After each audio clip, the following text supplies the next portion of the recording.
What up, what's poppin'? In today's video, we are tackling one of the most infamous and emotionally disturbing anime of the 2000s, Elfen Lied. The title Elfen Lied means Song of the Fairies and comes from a 19th century poem by Edward Morrick called Elfen Lied, which tells the story of a fairy mistakenly waking up too early. We'll dive deeper into the history about the show a little later, but before we get any further, make sure to subscribe to this channel and don't forget to hit that bell icon so you never miss any updates. Now without further ado, let's get it. Elfen Lied first aired on ATX on July 25th, 2004, eventually running until October 17th, 2004. The anime was produced by ARMS and directed by Mamoru Kanbei. The series is based on the manga written and illustrated by Lin Okamoto, which began serialization in 2002.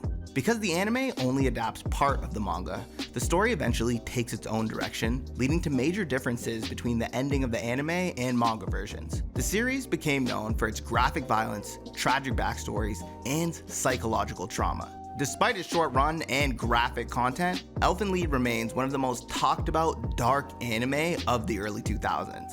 It only ran for 13 episodes. So let's get into the story.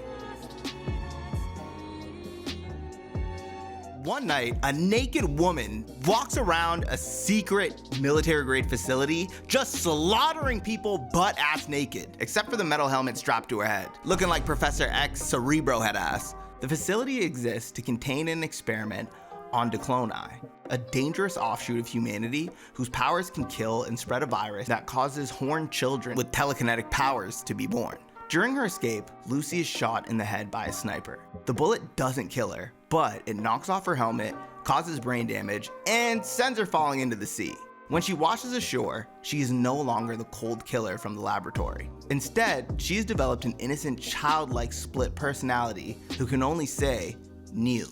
It's at this point in the story we're introduced to our two main characters, Kota and Yuka, who reunite after 8 years apart. As cousins, Yuka remembers how much Kota loved the ocean view as a child, and the two decide to visit the beach where they used to play. This brings back painful memories of Kota's younger sister, Kane, who he believes died of an illness. On the beach, Kota and Yuka then find the confused and naked Lucy, now just being called New because that's all this girl knows how to say, sounding like a damn Pokemon.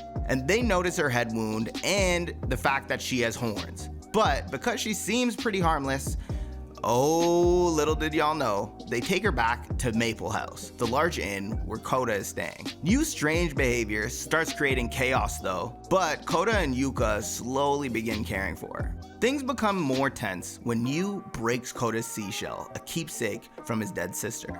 Kota lashes out and tells her to leave, causing New to run away into the rain. Yuka then suggests that New may have broken the shell because she sensed it made Kota sad and thought destroying it might actually help him get over his trauma. Meanwhile, back at the facility, the director Kurama sends a special assault team after Lucy. Their most brutal member is Bando, a violent soldier who's eager to fight her. Bando and his partner find New on the beach with Kota, and they attack Kota, drag New away, and Bando hits her hard over the head. That blow reawakens Lucy. She kills Bando's partner, then turns on Bando, deflecting his gunfire and tearing him apart piece by piece.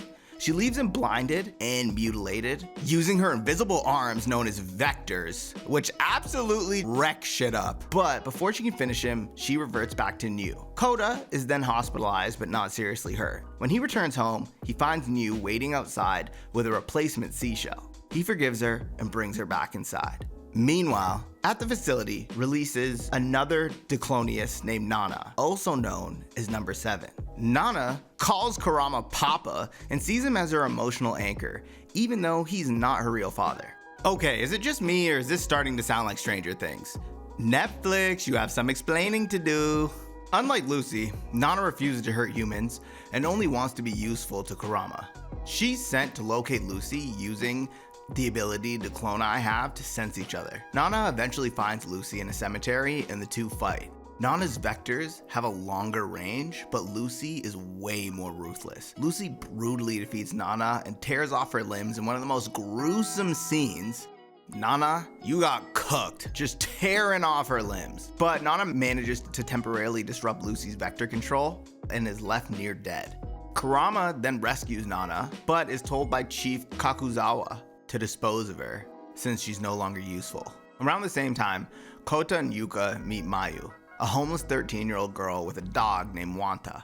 Mayu had witnessed some of the earlier violence on the beach, and her past reveals that she ran away from home after being abused by her stepfather and rejected by her mother. Kota and Yuka eventually convince Mayu to stay at Maple House with them, and her mother gives up guardianship easily, proving just how trash she is and how bad Mayu's life was, and how unwanted Mayu felt. Maple House slowly becomes a home for lost people like Kota, Yuka, Niu, Mayu, and Wanta. Later on, Kota and Yuka return to university and bring Niu with them. One of their professors, Kakuzawa, the son of Chief Kakuzawa, recognizes Niu as Lucy.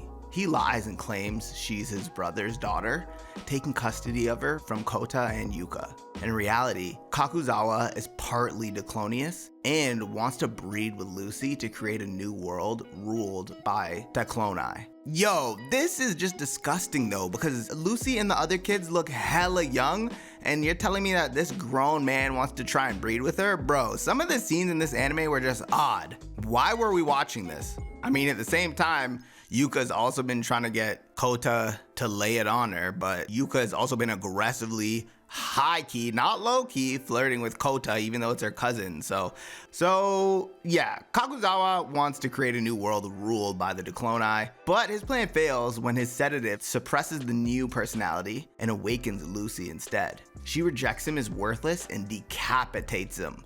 Kota later discovers the body with Kakuzawa's assistant, Arakawa, but the horror triggers his buried trauma and he can't fully process what he's seeing. Bando then later escapes the hospital before he can be castrated, since Lucy's vectors have infected him, and any future children he fathers could be born Declonius. Obsessed with revenge, he hunts for Lucy. He encounters Nana. Yep, that's right, she did not die. Kurama secretly spared her and gave her artificial limbs, money, and instructions to hide because this man actually had a conscience for once. So Bando mistakes her for Lucy and attacks her with special bullets that vectors can't easily deflect. Nana tries not to fight, remembering Kurama's wish that she be good, but Bando tells her the world has no place for monsters like her.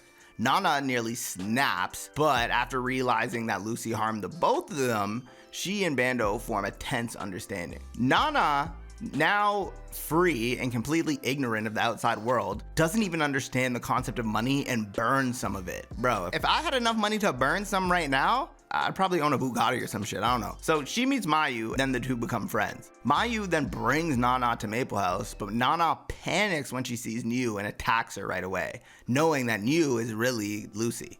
Everyone else only sees Niu as this innocent little pet that literally is pissed on the floor because she's just incompetent to the max. So they all turn on Nana. Later, Mayu learns from Nana the truth about the Declonius, vectors, and that Lucy is dangerous. And eventually, Nana is accepted into Maple House. As Lucy recovers, her childhood is revealed. She grew up in an orphanage where other children bullied her for having her horns, and the staff treated her like an abomination.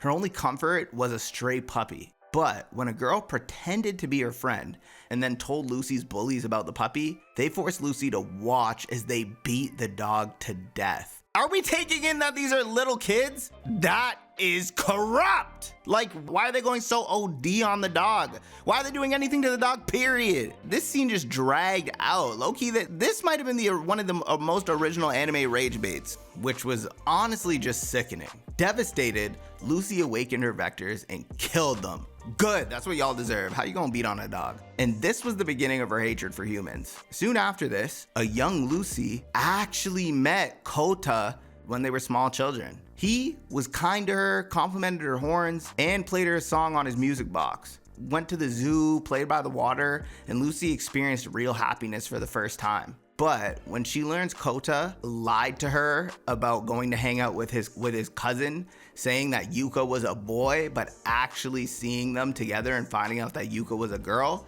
jealousy and betrayal shatters her trust completely, and consumed by pain and rage, Lucy kills several people at a festival. Kota's sister saw the truth, but Kota refused to believe her. And this man honestly should have listened to that, but he's an idiot. Meanwhile, Kurama's past is also revealed. He was recruited into the Declonius project by Professor Kakuzawa.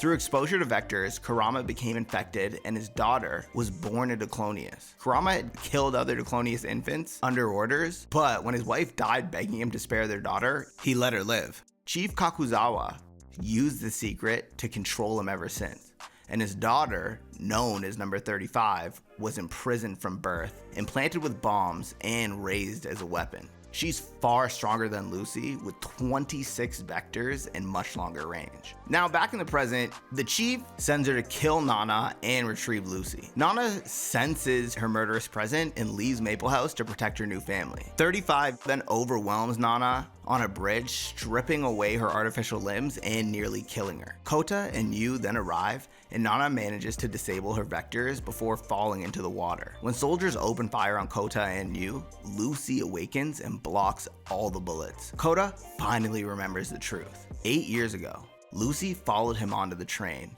and killed his sister. Then she beheaded his father. This was the most insane plot twist. His mind buried the trauma and replaced it all with false memories, which is just insane. In the final conflict, Kurama arrives with Nana, whom he rescued, and number 35 realizes that he is her father. She breaks down, devastated that the father she dreamed of meeting seems to have chosen Nana instead. Kurama embraces her though and tells her that both he and her mother loved her very much and chooses to die with her when the bombs inside her are detonated. Nana then also loses the man that she called Papa for good. However, it's all good because Lucy survives and meets Kota at the stone steps overlooking the sea. She admits that she is both New and the girl from his childhood and apologizes to him for destroying his family. Kota says he can never forgive her for killing his sister and his father, but he also admits that he still loves the lonely girl he once knew, and he loves New. They kiss and then part ways. Lucy then goes off to face the special assault team alone, and gunfire erupts. And then we get an image of one of her horns flying through the air, leaving her fate unclear. Later, Maple House continues on. The crew are living together as a big happy family with an empty place set for New.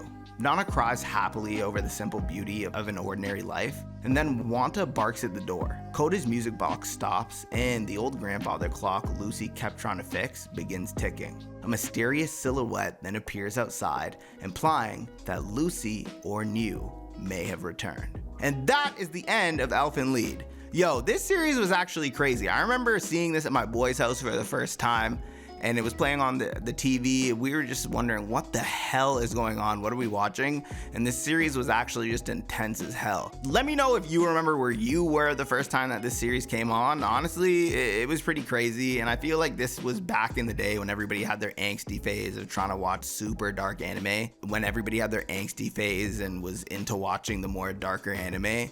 And I feel like this is one of those anime that got really popular just purely because of the chaos and bloodshed, and also one of the main characters being butt-ass. With that being said, thanks for watching. Don't forget to click subscribe, slap the bell icon, and join the membership if you really feeling like you want to support the channel. With that being said, until next time, deuces.